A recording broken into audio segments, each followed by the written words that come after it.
I call the member for Baulkham Hills. Thank you, Mr Speaker. I had made a plan to make my private member's statement, dedicate my private member's statement to some of the very worthy events and volunteers that have been occurring in my electorate over the course of the last couple of months. But I think after today's question time, and particularly the attitude expressed by the Leader of the Opposition, it is probably more appropriate for me to make my private member's statement dedicated to Sydney's aviation and airport debate. And I think in starting my private member statement, Mr Acting Speaker, let's just remind ourselves of what the Premier said yesterday. The Premier said, "I welcome reports that the federal government is considering doing something equally important if it is to proceed with a federal airport, that is, put money into infrastructure to support that airport." Let's just make it very, very clear, Mr Acting Speaker. The Premier said yesterday, and let's set aside some of the waffle and tripe that we heard today from the opposition. The Premier said that he's looking at something equally important if the federal government is to proceed with an airport, and that is to put money in infrastructure to support that airport. So with that comment in mind, Mr Acting Speaker, I rise at the request of a growing number of businesses and constituents of the Baulkham Hills electorate who have been encouraged by the recent discussions about the identity, growth and indeed potential airport for Western Sydney.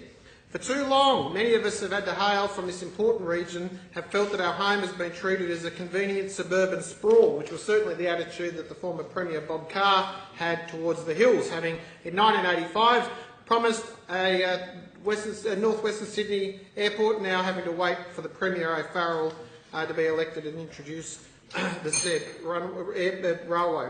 Western Sydney is more than that. It is an important identity, its own needs and its own aspirations and its own economy. With a GDP larger than Singapore, Western Sydney deserves the infrastructure investment so sorely lacking after years of Labor's neglect. Of particular interest to contemporary decision makers at all levels of government is noteworthy that Western Sydney region is no longer made up of the politically bland Labor loyalists we saw in the Hawke-Ran era.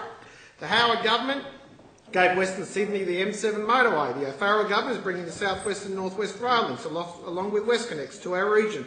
However, more could be done. It is time for Western Sydney to literally spread its wings. An airport is a natural fit for Western Sydney because we have the space, skilled labour and political will so rarely found in one place. Past governments have used Western Sydney as simply a source of tradesmen and cheap land for developing and building of warehouses and light industry, yet it is the home of some of this nation's most historic sites. The site of the first convict rebellion at Vinegar Hill, now Rouse Hill, Old Government House, the first convict farm at Old Toongabbie, Australia's oldest house at Rose Hill, once owned by John Elizabeth MacArthur, and the Macquarie Arms Hotel, Australia's oldest pub, which has operated since 1815 in Windsor. Many of our greatest athletes hail from Western Sydney too, although if we were to name them, honourable members may be here till Christmas. I find it appalling that 1% of our arts budget is spent in Western Sydney. This shows the contempt successive governments held captive by inner-city progressive have had for Western Sydney. Why can't Western Sydney get the five-star hotels and other opportunities afforded to other international gateways? The majority of constituents I met with over the course of the federal campaign were in favour of an airport in Western Sydney, and this is reflected by the support of WesRock.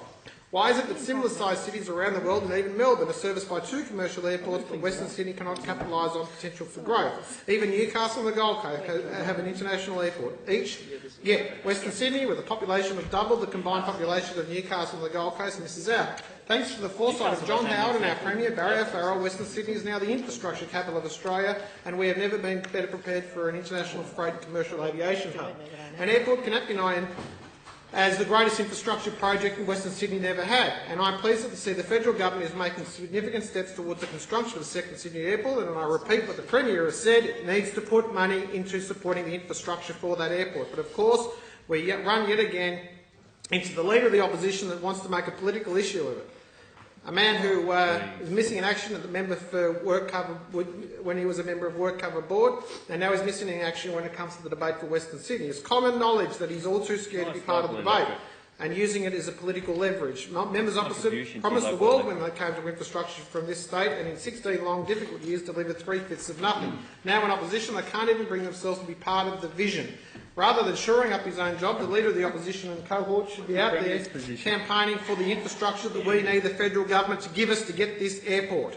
Whilst I acknowledge the aviation policy is in the doesn't federal want it. jurisdiction, and the Premier has reminded the Commonwealth that their responsibility to develop and finance particular project, I call on the Commonwealth to make the necessary arrangements to guarantee Western Sydney's future.